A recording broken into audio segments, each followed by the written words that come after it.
오늘 시편 51편 그 말씀의 제목을 보면 다윗이 밧세바와 동침한 후 선지자 나단이 그에게 왔을 때라고 기록되어져 있습니다. 다윗에게 인생의 가장 치명적인 죄이고 또 매우 악한 범죄입니다. 그러나 다윗에게 이 사건이 드러난 것은 매우 수치스럽고 부끄러운 일이었지만 하나님께서 나단 선지자를 보내신 것은 다윗에게 죄를 돌이킬 수 있는 기회를 주신 것입니다. 그리스도인에게 이 땅에서 가장 큰 복은 죄를 회개할 수 있다는 것입니다. 회개할 수 있다는 것은 다시 죄에서 돌이켜 은혜의 보좌로 나아갈 수 있다는 것입니다. 오늘 말씀의 배경이 되는 사무엘하 11장과 12장 말씀을 오늘 51편, 시편 51편 말씀과 함께 같이 살펴보도록 하겠습니다. 다윗 왕 때는 통일왕국 시대예요. 통일왕국. 국력이 매우 막강하였고 태평성대를 누리는 시대였습니다. 왕들이 전쟁에 출전한 시기가 왔지만 다윗은 암몬과의 전투에 출전하지 않았습니다. 다윗이 저녁 때 옥상을 거닐 때 어떻게 해요? 밧세바가 목욕하는 것을 보고 어떻게 그녀를 왕궁으로 불러들여서 동침하여 임신하게 하는 죄를 저질렀습니다. 참 한가롭고 다 여유로울 때 굉장히 조심하셔야 됩니다. 그리스도인들은. 우리가 연휴를 보내거나 추석 이런 명절을 보내거나 어떤 한가롭게 우리에게 주어진 그런 시간들을 깨어있지 않으면 나도 모르게 하나님 기뻐하시지 않는 그런 죄를 범할 수 있기 때문입니다. 다윗이 요압에게 기별해서 전장에서 밧세바의 남편 우리아를 왕궁으로 보내라고 합니다. 다윗은 우리아에게 전쟁터의 상황을 보고받고 이제 너희 집에 가서 좀 쉬고 와라 이렇게 말합니다. 그러나 충성된 우리아는 집에 내려가지 않고 왕궁 문에서 자기 부하들하고 더불어서 잠을 잡니다. 다윗이 우리아에게 어째서 집에 가지 않고 왜 여기서 잤냐라고 이렇게 물으니까 이스라엘이 전쟁 중인데 자기만 편히 집에 가서 쉴 수 없다고 자기는 내려가지 않겠다고 다윗 앞에서 맹세를 합니다.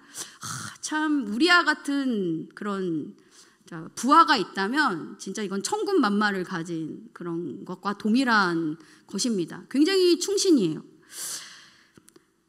그런데 사람이 죄를 지으면 이렇게 죄를 감추려고 합니다. 다윗도 자기 죄를 숨기려고 애를 씁니다. 그런데 사람은 속여도 하나님은 속일 수 없습니다. 믿으십니까? 그리고 죄를 숨기려고 악에 악을 더하는 것은 더욱 무서운 죄입니다. 그런데 요즘 더 문제는 죄를 죄로 여기지 않고 당당하게 드러낸다는 거예요.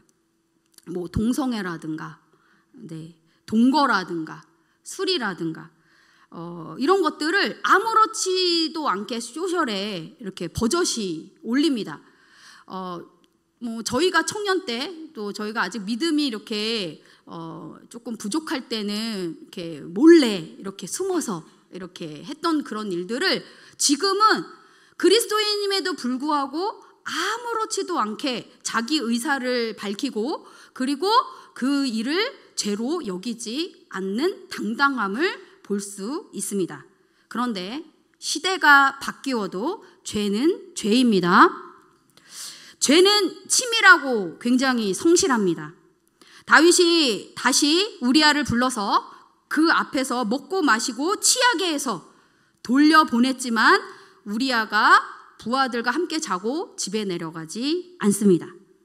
다음 날 다윗이 우리아를 맹렬한 전쟁에 맨 앞에 앞세워 죽게 하라는 편지를 써서 우리아의 손에 직접 들려 요압에게 보냅니다. 사람이 너무 악하고 잔인합니다. 우리아를 죽게 하는 편지를 본인에게 들려서 보낸 거예요. 참 죄가 이렇게 무섭습니다. 요압이 우리아를 맹렬한 싸움 앞에 앞세워서 부하 몇 사람과 함께 죽게 합니다. 이게 죄의 속성이에요. 죄가 계속 커지면 사람의 목숨을, 사람의 영혼을 앗아가고 빼앗는 것입니다. 요압이 다윗에게 사람을 보내 전쟁의 모든 일과 우리아가 죽었음을 보고했습니다. 다윗이 요압에게 칼은 이 사람이나 저 사람이나 삼키니 이 일로 걱정하지 말고 그 성을 힘써 싸워서 함락하라는 말을 전합니다. 자기가 죽게 하고 참 뻔뻔합니다. 요압은 당시로서는 다윗의 이러한 행동을 이해하지 못했어요.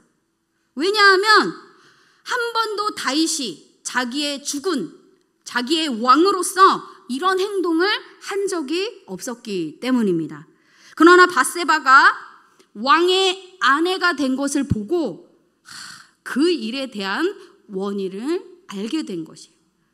리더로서, 왕으로서 자기 부하에게 얼마나 이건 부끄럽고 치욕스러운 일입니까? 죄가 더 큰 죄를 낳았습니다. 시편 51편 1절 2절 하나님이여 주의 인자를 따라 내게 은혜를 베푸시며 주의 많은 긍휼을 따라 내 죄악을 지워주소서. 나의 죄악을 맑게 씻으시며 나의 죄를 깨끗게 제하소서. 네. 이렇게 다윗의 죄가 우리아가 죽음으로 인해서 잘 덮어지는 것 같이 보입니다. 그러나 하나님께서 나단을 다윗에게 보내서 양과 소가 심이 많은 부자가 딸처럼 아끼는 작은 암양 한 마리뿐인 가난한 사람의 그 양을 빼앗아 자기 집에 온 사람을 대접한 이야기를 듣게 하셨습니다. 다윗이 그 얘기를 듣고 몹시 노하여 나단 앞에서 여호와의 살아계심을 두고 맹세하여 이 일을 행한 그 사람은 마땅히 죽어야 한다고 말합니다. 이렇게 사람이 자기 자신을 참 잘 모릅니다. 우리는 말씀 앞에 자신을 항상 잘 살펴야 하는 것이에요.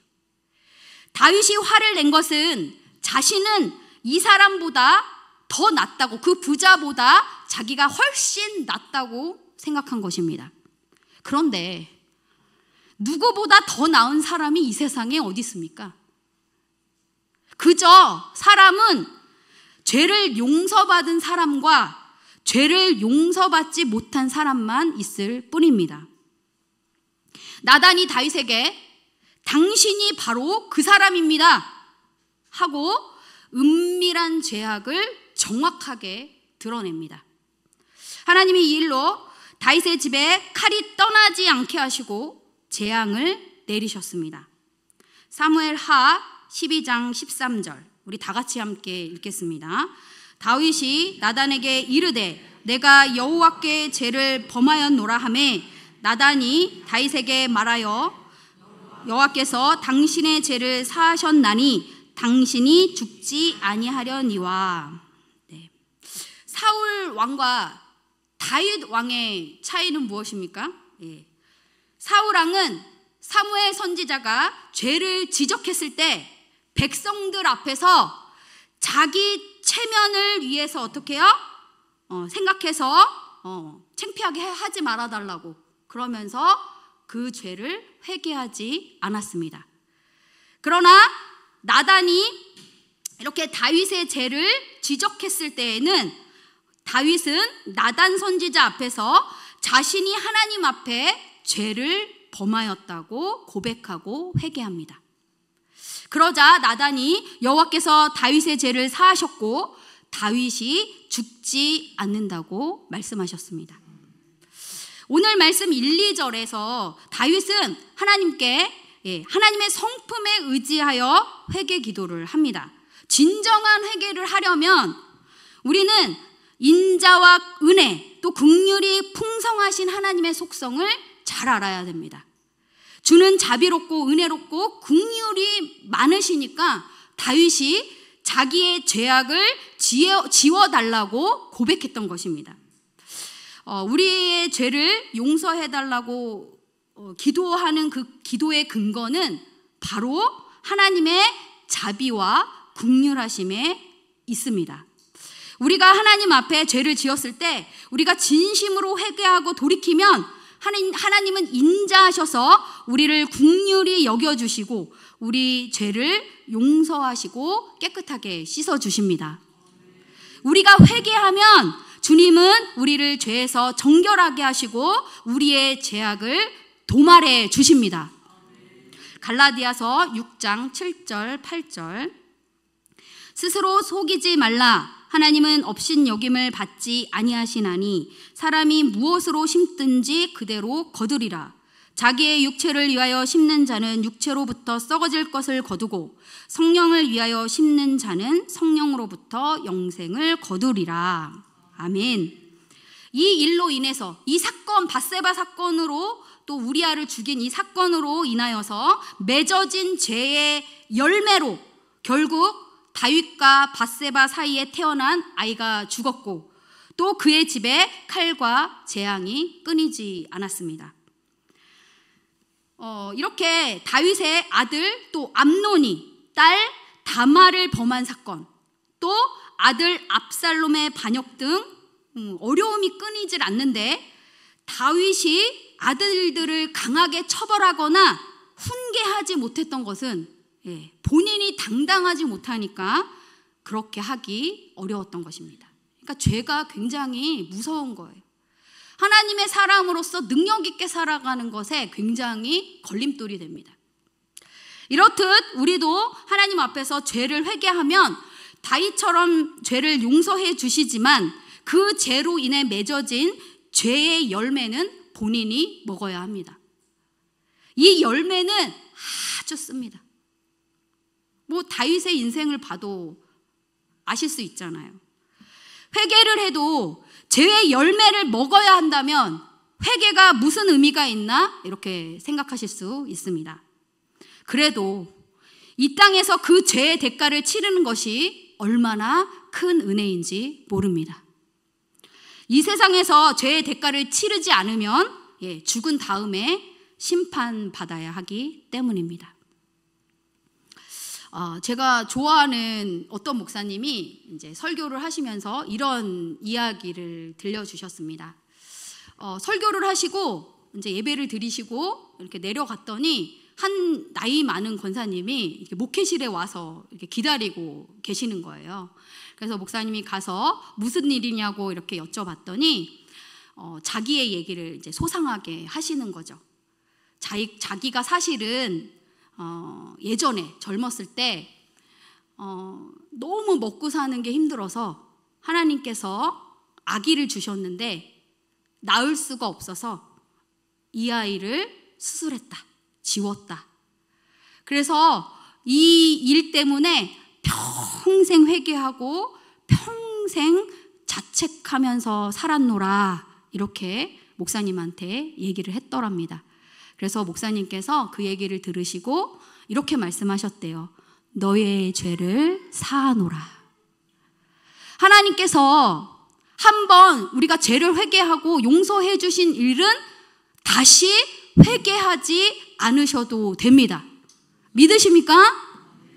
예. 그리고 그 후 제가 한참 뒤에 아주 예전에 사역했던 교회에 한 젊은 집사님이 저에게 찾아왔습니다. 이 집사님은 이미 두 아이의 엄마였어요. 그런데 셋째가 생긴 거죠. 그런데 집이 형편이 너무 어려웠던 거예요. 그래서 차마 하지 말아야 할 그런 수술을 했다고. 그러면서 펑펑 우는 거예요, 제 앞에서. 그래서 교회에서 부흥회하고 집회하고 막 이럴 때마다 회개하십시오 막 이러면 맨날 그걸 또 꺼내가지고 또 회개하고 이랬던 거예요. 그래서 막 자책하면서 스스로 쪼그라들어서 어깨를 펴지 못하고 그렇게 살고 있노라고 이렇게 얘기했습니다. 그래서 저도 그 선배 목사님을 따라서 너의 죄를 사하노라. 하나님께서 집사님의 회개의 기도를 들으시고 집사님의 죄를 용서하셨습니다. 그리고 이제 더 이상 그 죄로 회개하시지 마시고 용서받았음을 확신하시기 바랍니다 라고 말씀드리고 손을 꼭 잡고 기도하고 보내드렸습니다. 하나님께 죄를 회개하십시오. 그냥 두시면 안 돼요. 죄는 모조리 기억나는 거, 아는 거, 모르는 것까지 다 하나님께 나아가 회개해야 합니다. 또 용서를 구해야 할 대상이 있다면 찾아가서 화해하십시오. 그 사람에게 용서를 구하고 혹시라도 손해를 입혔다면 변상하세요. 저희 아버지의 여동생 고모님이 계시는 거예요. 근데 우리 고모님이 어느 날 이런 간증을 하셨어요. 자기가 청년 때 젊은 시절에 이제 이렇게 옷반에 집에서 이제 얹혀 살고 있었는데 TV 위에 이렇게 만 얼마 몇천 원 뭐 이렇게 돈이 올려져 있었대요. 그래서 이 고모님이 그거를 싹 훔쳐가지고 이렇게 주머니에 넣고 사용했다고 그러더라고요. 근데 그거를 몇십 년이 지난 후에 저희 시어머니한테 그 당시에 그 값어치를 계산해가지고 몇십만 원인지 이렇게 하여튼 계산하셔가지고 언니한테 이렇게 갚았다고. 그러면서 미안하다고, 그때 내가 뭘 모르고 욕심이 나서 돈이 필요해서 썼다고, 이렇게 그래서 화해하고 변상했다고 라고 얘기했습니다. 혹시나 원하지 않게, 혹시나 또 알고 다른 사람에게 손해를 입으셨다면 갚으시기 바랍니다. 네, 갚으셔야 돼요. 그 사람이 있다면, 지금 있다면. 진심으로 용서를 구했지만 상대방이 사과를 받지 않는다면 이제 그것은 그 사람의 몫입니다. 사과를 해도 안 받을 것 같아서 안 하는 경우가 있습니다. 그죠? 그리고 진짜 안 받아요. 끝까지 난 용서하지 않을 거야 막 이러면서 아주 이빨을 부득부득 깔면서 용서해주지 않는 분들이 간혹 있습니다. 괜찮습니다. 그래도 우리는 우리의 할 바를 하는 거예요. 용서를 받지 못하더라도 그 사람한테 가서 먼저 손을 내밀고 내 손을 팍 치더라도 가서 사과하시기 바랍니다. 그 사람이 사과를 받고 안 받고는 그 사람 마음이에요. 그 사람 선택인 거죠. 그것까지 우리가 강요할 수 없는 것입니다. 다윗이 시편 51편 3절 6절에 부끄러운 자기 죄를 계속 고백하고 있습니다. 다윗은 주께 범죄하고 주의 목전에 악을 행하였고 자신의 죄가를 알고 자기 죄가 항상 자기 앞에 있다고 그렇게 고백합니다. 죄인은 자기의 죄를 철저히 깨닫고 낱낱이 고백해야 합니다. 철저하게 죄를 인식하고 자백할 때 용서를 구하는 진실함이 드러나기 때문입니다. 사람은 어머니 태속부터 죄인이고 태어날 때부터 죄인이지만 회개하면 하나님께서 의로우시고 순전하다 이렇게 해주신다는 거예요. 우리는 다 죄인이에요.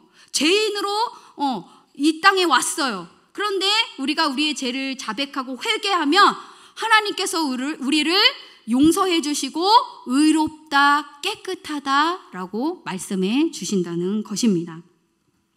그리고 죄를 맑게 씻어 주신다는 것을 또 용서받았음을 다윗처럼 확신하시고 선포하시기 바랍니다. 아멘. 그래서 주께서 우리 중심의 진실함을 원하시는 거예요. 안 보일 것 같잖아요. 사실은 마음은 보이는 것과 같아요. 왜요? 우리 인생에 그 마음이 반영되기 때문이에요.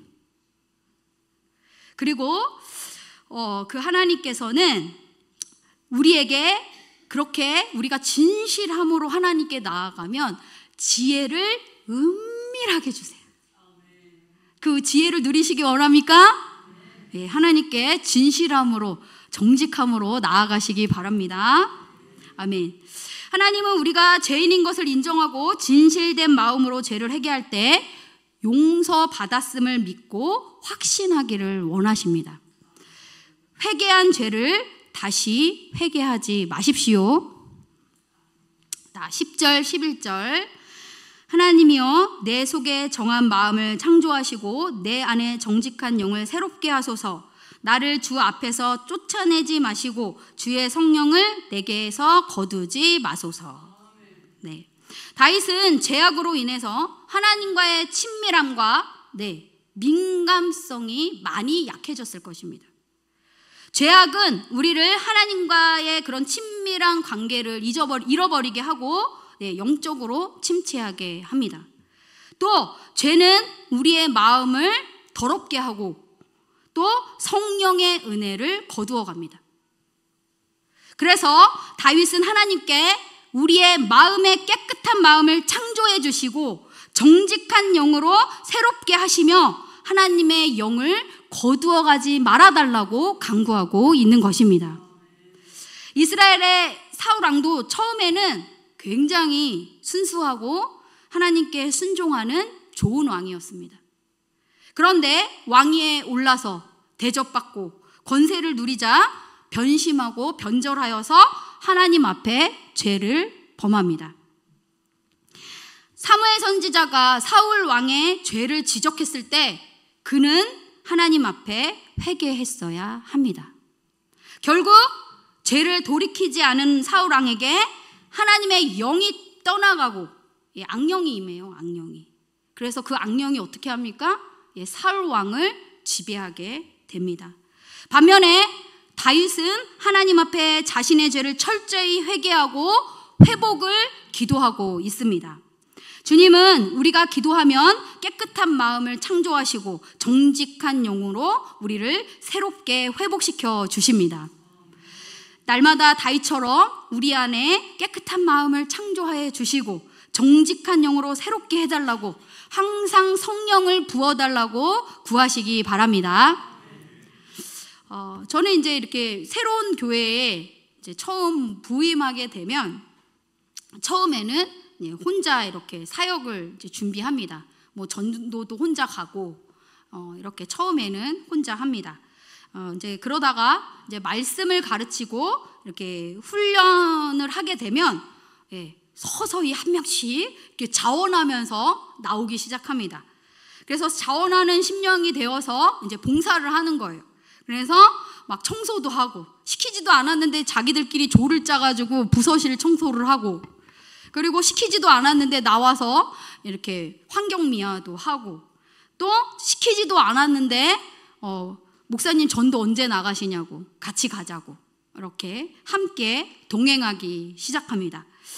이렇게 자원하는 심령이 되어서 봉사하고 청소하고 전도하면 참 놀라운 것은 믿음이 성장합니다. 믿음이 성장할 뿐만 아니라 하나님을 경험하는 삶을 살게 됩니다. 너무 안타까운 사실은 평생을 교회 다녔어요. 평생을 하나님 앞에서 예배를 드렸어요.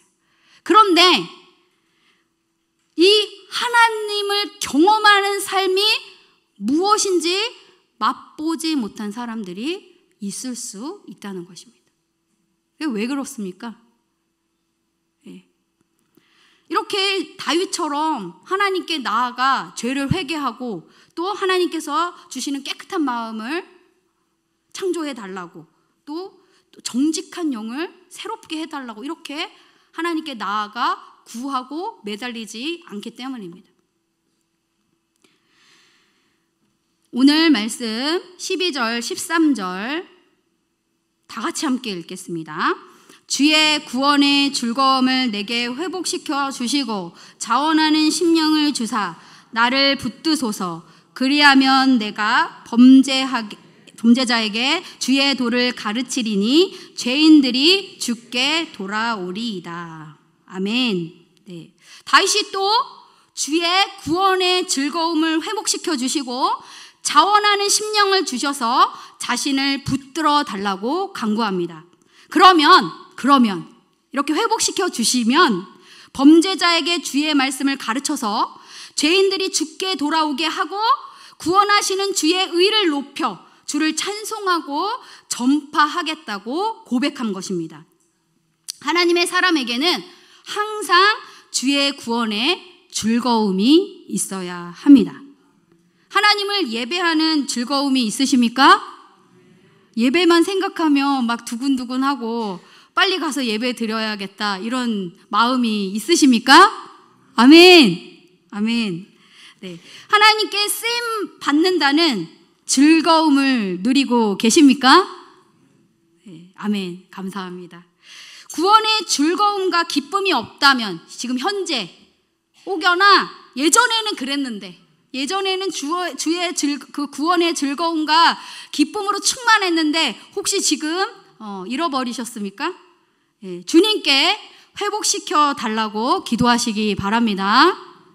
하나님께서 기뻐하시는 것은 우리가 자원하는 심령으로 봉사하는 것입니다. 예, 봉사가 뭐예요? 예, 서비스, 예배예요. 지금 우리가 하나님께서 주의 교회 가운데 우리에게 맡겨주신 것들이 다 뭐예요? 봉사이고 예배라는 것입니다.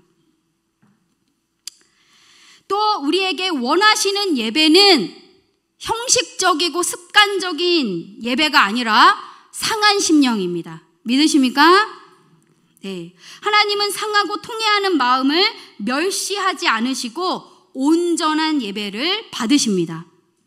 날마다 하나님 앞에 마음을 찢는 상한 심령으로 온전히 예배하시기 바랍니다. 네. 마태복음 28장 19절 20절 함께 읽겠습니다. 그러므로 너희는 가서 모든 민족을 제자로 삼아 아버지와 아들과 성령의 이름으로 세례를 베풀고 내가 너희에게 분부한 모든 것을 가르쳐 지키게 하라.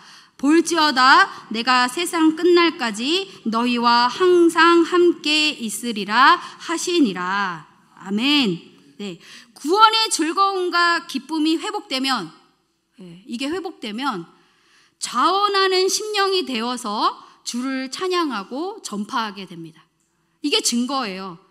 내가 정말 하나님께 구원받았고 그로 인하여서 매우 기쁘면 하나님이 기뻐하시는 일을 하게 돼 있다고요. 감출 수가 없어요. 이 기쁨을. 하나님 기뻐하시는 일을 안 할 수가 없습니다. 용서받은 우리는 용서받은 은혜를 전파하고 내가 이런 사람이었잖아. 그런데 이런 사람인 나를 주께서 용서해 주셨어. 나를 구원해 주셨어. 라고 이렇게 전파하게 되는 거예요. 그리고 어떻게 해요? 다른 사람들을, 죄인들을 구원하고 제자 삼아 가르치는 사명을 감당하게 됩니다. 이것은 특별한 사람만 하는 게 아닙니다. 뭐 구역장, 뭐 저희 같은 목사님들, 뭐 회장님들, 장로님들 이런 분들만 주신 사명이 아닙니다.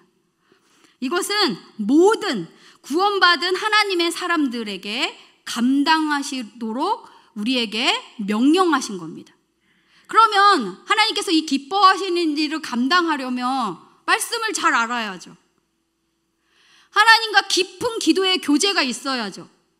그래야 하나님께서 나에게 뭘 말씀하시는지도 들을 수 있고 깨달을 수 있지 않겠습니까? 그래서 어떤 방향으로 가야 되는지도 하나님께 물을 수 있는 것입니다.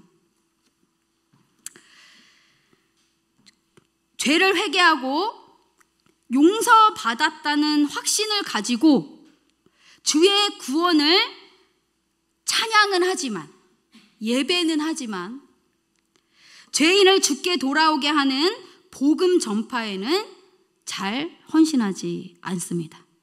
나 하나 겨우 이렇게 구원받는 거예요. 그리스도인의 마땅한 삶은 예배입니다.